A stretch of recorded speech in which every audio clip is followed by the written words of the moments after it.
The following presentation is brought to you by Discovery Education, leading the world of digital and video learning. Discovery Education, connect to a world of learning.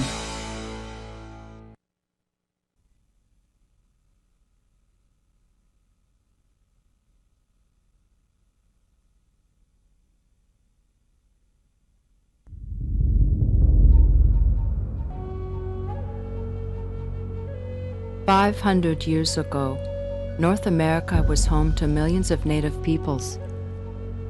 They had lived here for thousands of years and inhabited every part of the continent. There were hundreds of tribes. Each spoke a different language and lived in a different way. The people lived in a land of plenty, leading spiritual lives, respecting the world around them.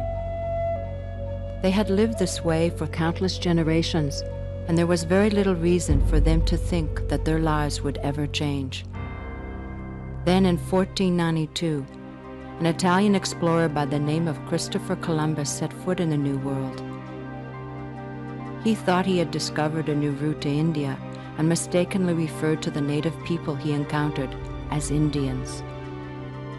The name has stuck ever since, although today they're often called Native Americans.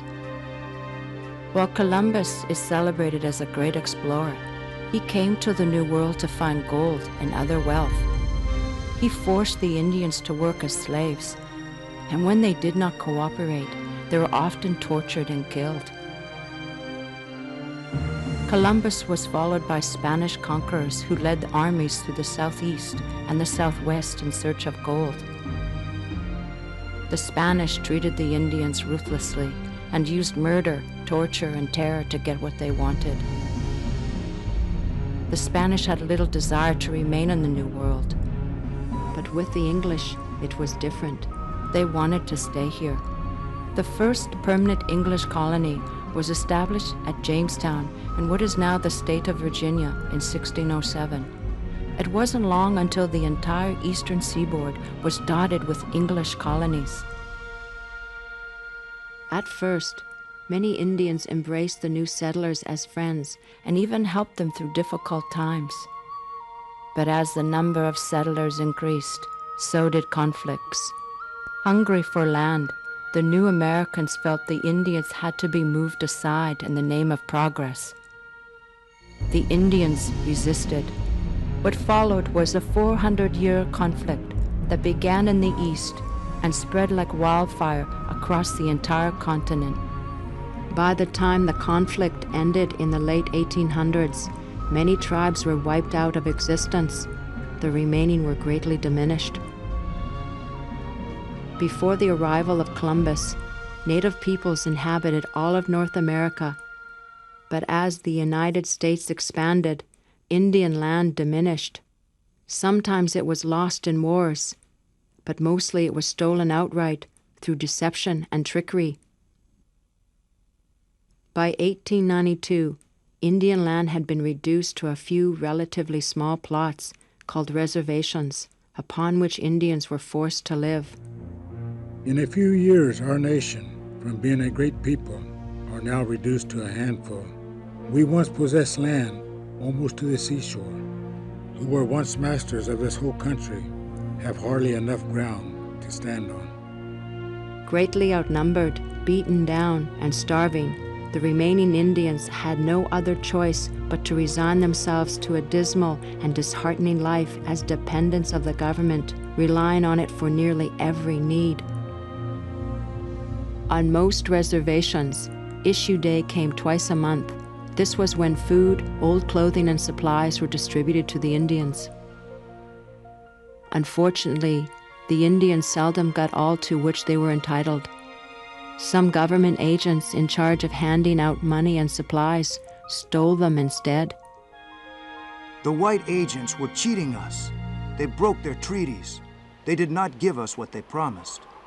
Our people were starving, and we were very angry. Making matters worse was that much of the reservation land given to the Indians was some of the worst in the country. The Indians were desperate. One of the problems that they had was that they could no longer hunt and farm in the old way because they were put onto reservations. They were also promised rations from the government as part of the treaties they had signed, but the rations didn't come. They had no way to provide food for themselves. They went to the Indian agent, and the Indian agent told them to eat grass. Tribes were forced to give up many of their traditions and could no longer perform many of the religious rites and ceremonies. Medicine men, looked to by Indians as highly respected spiritual leaders, were ridiculed and humiliated by white agents. Facing time in jail for breaking reservation rules, some Indians were forced to conduct ceremonies in secret. We will dance when our laws command us to dance. We will feast when our hearts desire to feast. Do we ask the white man, do as the Indian does? No, we do not. Then why do you ask us, do as the white man does? Indians were turned against Indians.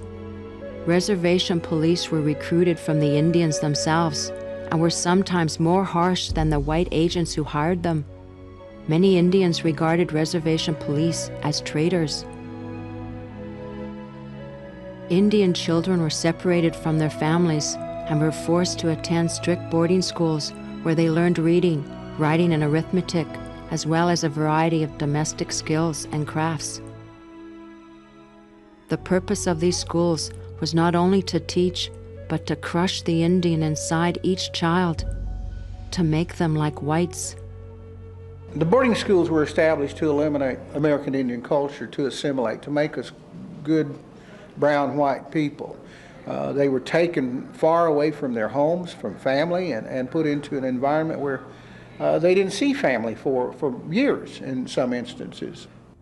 Children had their hair cut short and had to give up their traditional clothing. Those who were heard speaking their native tongues were beaten. They told me that Indian ways were bad. They said we must get civilized. I am willing to be like the white man, but I do not believe Indian ways were wrong. But they kept teaching us that for 7 years, and the books told how bad the Indians had been to the white men, burning their towns and killing their women and children. But I had seen white men do that to Indians. We all wore white man's clothes and ate white man's food, and went to white man's churches and spoke white man's talk. And so, after a while, we also began to say Indians were bad. We laughed at our own people and their blankets, and cooking pots and sacred societies and dances. With high unemployment, poverty, despair, and alcoholism rampant on most reservations, the government realized that the reservation system was a costly failure. Some officials felt that the problem was that the reservation land was owned by the tribe and not by individual Indians. This was the way Indians had always owned land. It was believed that if individual Indians could own their own land, they would have the incentive to farm it and raise livestock on it, as whites did. In response to growing support, the U.S. Congress passed the General Allotment Act in 1887. Under this law, each Indian head of family would be given 160 acres to do with as he wished. At first, many Indians were puzzled and amused with the whole idea of being given land that was rightfully theirs to begin with. What we don't like about the government is they're saying, we will give you this much land. How can they give it when it is our own? We cannot understand it. They have never bought it from us or our forefathers. They say now they will give us so much land, our own land. The amusement turned to outrage when the Indians learned more about the Allotment Act, and one feature in particular. Once the land was parceled out to individual Indians, the land that was left, in some cases as much as 90% of the original reservation, could be acquired by the government for sale to white homesteaders. So while the act was presented as something that would benefit Indians, it actually benefited whites. The real aim of this bill is to get at the Indian lands and open them up to settlement. The provisions for the apparent benefit of the Indians are but the pretext to get at their lands and to occupy them. If this were done in the name of greed, it would be bad enough. But to do it in the name of humanity, and under the cloak of an ardent desire to promote the Indian's welfare by making him like ourselves whether he will or not, is infinitely worse. The fact was that the General Allotment Act was just another land grab, another scheme to take Indian land. In that 1887 Act, it busted up tribal holdings and took all of the tribe's land away. It was a huge land grab. It stole land. Each individual under this piece of legislation, the General Allotment Act, got 160 acres per male, per Indian male at the head of the household. And the women didn't even get any land. Only the men would get land. And that was a violation of our Indian treaties, because you can't just simply, wipe out millions of acres without consent. So it was taking without compensation, and that's unlawful. So that was a real sad chapter in Indian history. Between those years of 1887 and 1934, we lost over 90 million acres of land that was stolen from Indian country. As it turned out, the General Allotment Act, which was intended to bring Indians into mainstream America, was a failure. Few Indians had either the desire, the experience, or the equipment to farm their land, and most wound up leasing or selling their land to whites at bargain prices. About the only thing the act did achieve was what most Indians had feared, a further loss of Indian land. Surplus Indian land was advertised for sale on posters and in newspapers throughout the country, starting a land rush in nearly every western state. White homesteaders streamed into Indian country. Teepee villages were replaced by ranches and farms. Entire towns sprang up overnight.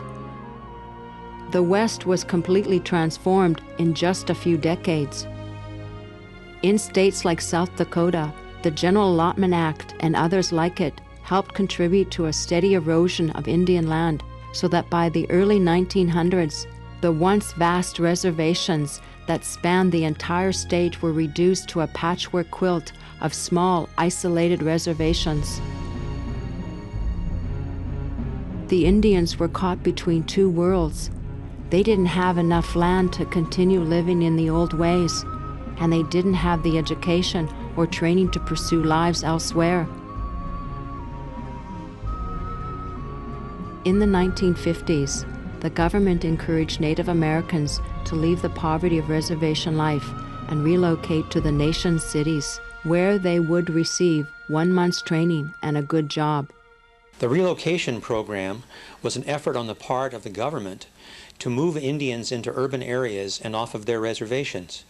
They promised lots of things. They promised training programs, and they promised jobs. Indians were moved to places like Denver, Minneapolis, Cleveland, San Francisco, and Los Angeles. But the problem was that there was very little training and even fewer jobs. While a few Indians were successful in making the transition to city life, most of them wound up living in the same sort of poverty they had hoped to escape on the reservation. What's worse, the Indians faced prejudice in the cities from people who didn't want them there. Today, Indians can live anywhere they want, and many choose to live off reservations in cities and towns, employed in the same sorts of jobs as other Americans. Thurza Defoe, a young Oneida girl, is being brought up in Milwaukee, Wisconsin, rather than on a reservation. In Milwaukee, Thurza is exposed to many of the exciting things a big city has to offer.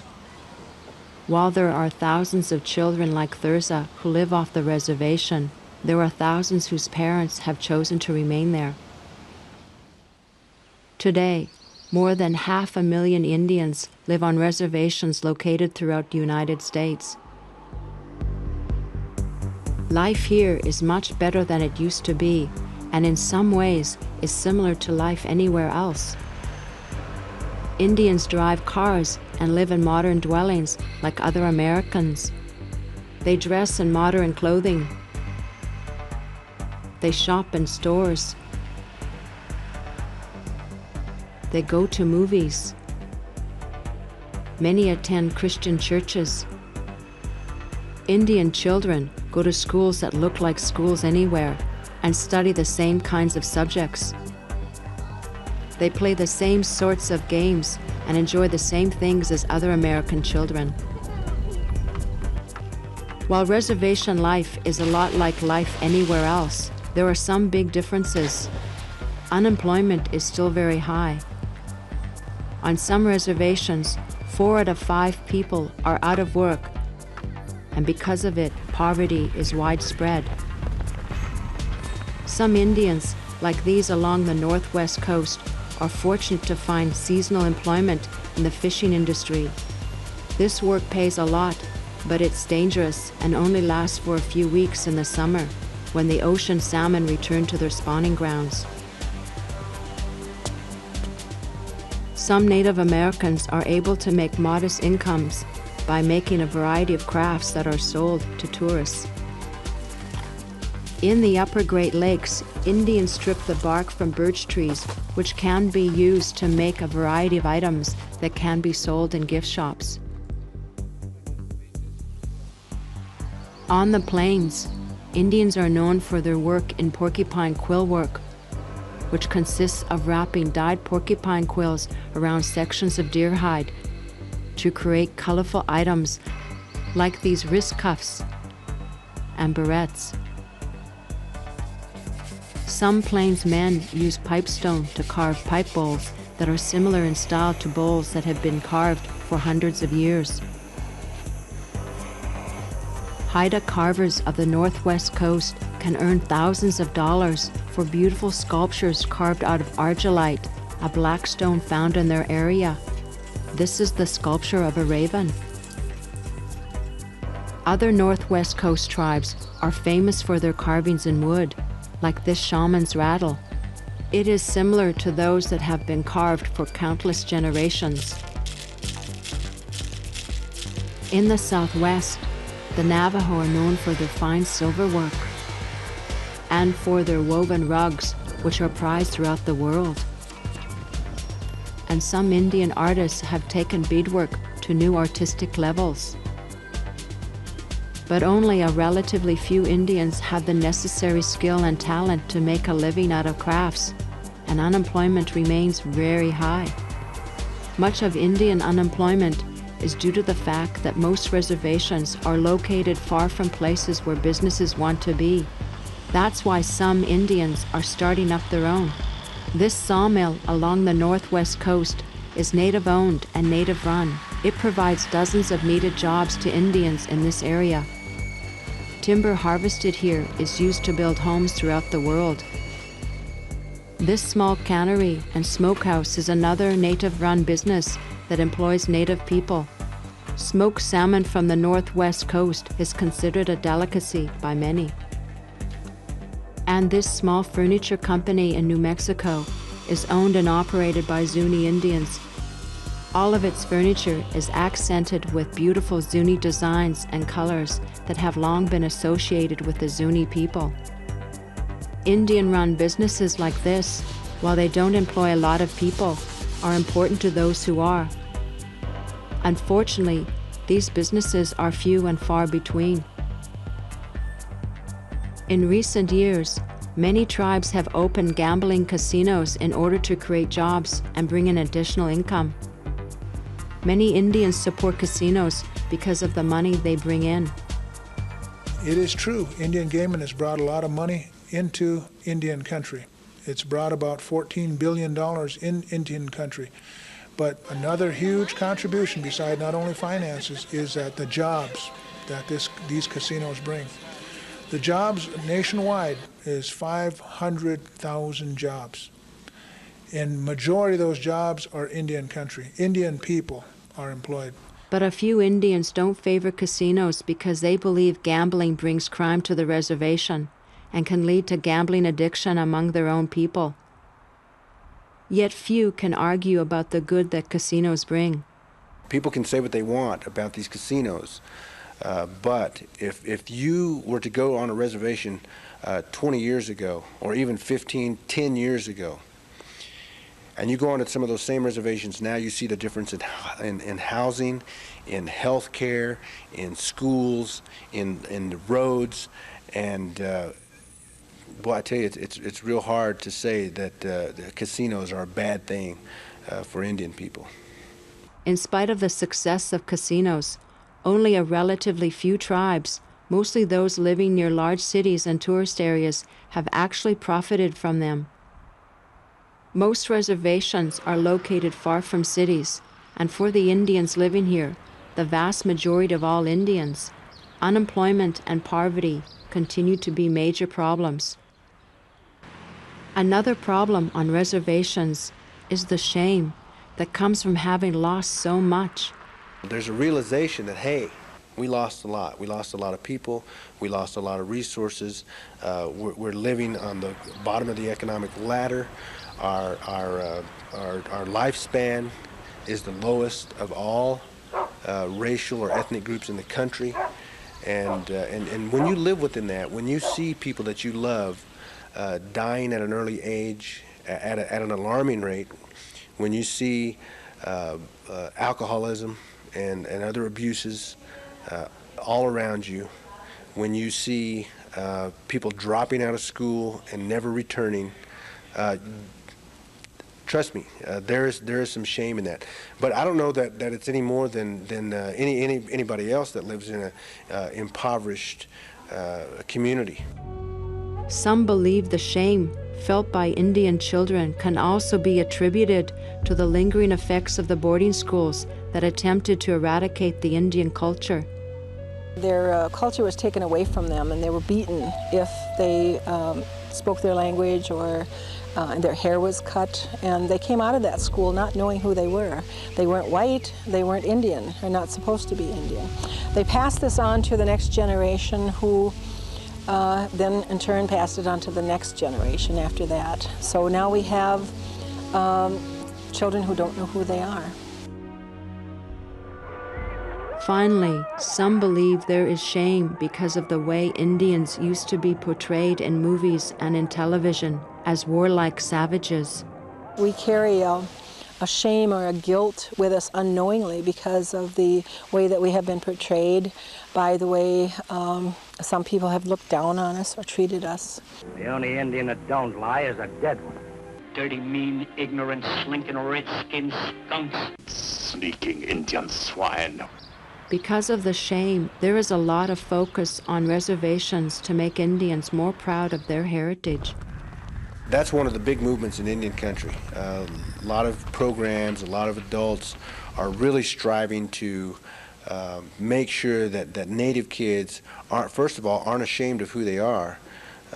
Second of all, are actually proud of the fact that they're Native Americans. I know I grew up being real proud of the fact that I was Native American. I always thought that, you know, I had the best of both worlds. Being a Native American, I could enjoy all the benefits of my own culture and still be able to walk into the non-Indian world and be successful there. One way Native Americans are hoping to instill pride in their young is by teaching them their native language, like they're doing here on the Navajo Reservation in Arizona. Here, children are being given lessons in the Navajo language in addition to English.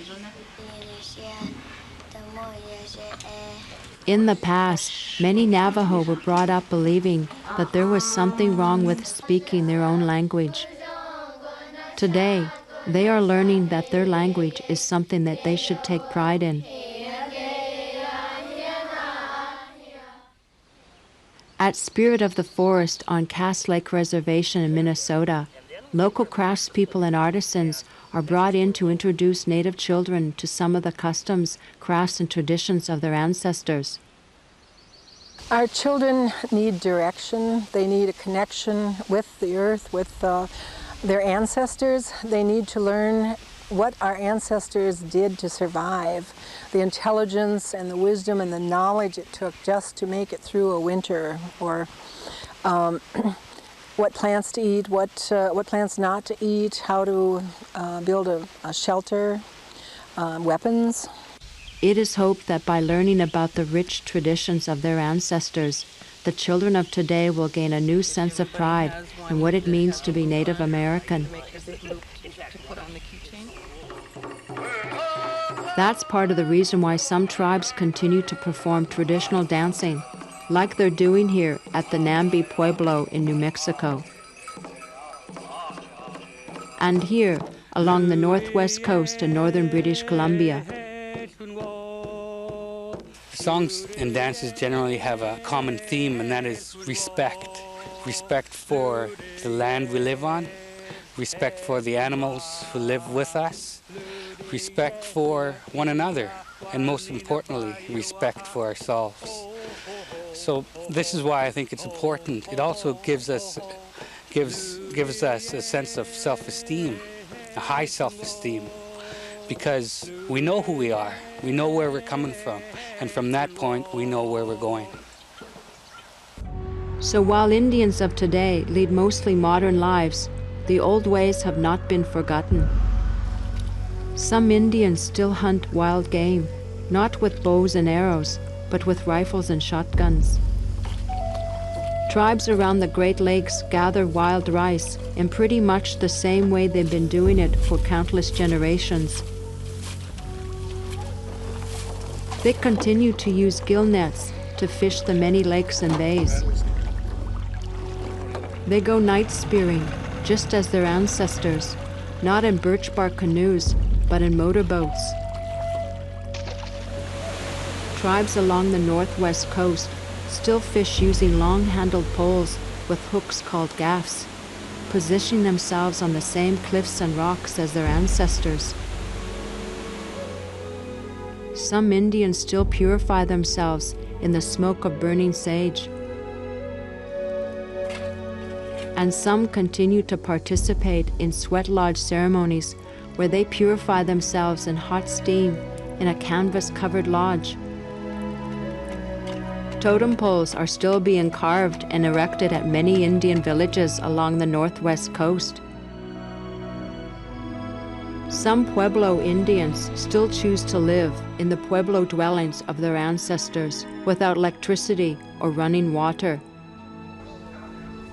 So while much has changed for Native Americans, the people and their spirit live on.